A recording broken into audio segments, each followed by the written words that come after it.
బాబు హ, నువ్వు నువ్వు మా కుట్టి భర్తవు కదూ? నా భార్య పేరు మీకు తెలుసా? అంటే కుట్టి మీకు నా గురించి ఏం చెప్పలేదా బాబు? నిన్న ఆనంది మాట్లాడుతున్నప్పుడు నాకు అర్థం కాలేదు. ఈవిడ గురించి ఆనంది ఏదో దాస్తుందన్న విషయం మాత్రం నాకు అనిపించానండి. అయితే మీరైనా కుట్టికి చెప్పండి అయ్యా. కొన్ని విషయాల్లో నా భార్య ఎంతమంది చెప్పినా వినిపించుకోదండి. లేదు బాబు, నువ్వు చెప్తే వింటుంది. నేనేదో నిజం రాబట్టాలని ఇలా మాట్లాడుతుంటే అంతా తెలిసినట్టు ఈవిడ మాట్లాడుతుందేంటి? ఏదో పెద్ద విషయమే ఉన్నట్టుందే. మాట్లాడరేంది బాబు? ఎలా చెప్పాలో మీరే చెప్పండి. మీతో చెప్పడానికి ఏముంటుంది బాబు? కన్న తల్లిదండ్రుల్ని కళ్ళెదుటే పెట్టుకుని అనాథలాగా కుట్టి ఎందుకు బతకాలా? ఏంటి?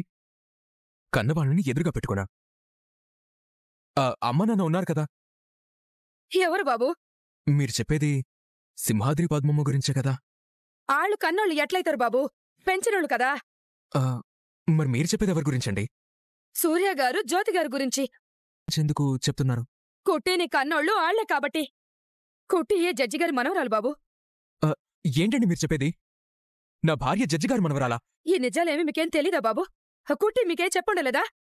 అసలు మీరు ఎవరు? ఇలాంటివి నాకెందుకు చెప్తున్నారు? నాకేం అర్థం కావడం లేదు. కాస్త క్లియర్గా చెప్పండి. జ్యోతిగారి కూతురు జీవన వేరు, నా భార్య ఆనంది వేరు. లేదు స్వామి, ఇద్దరూ ఒక్కటే. ఏం జరుగుండదో కథ మొత్తం చెప్తాను ఇనయ్యా.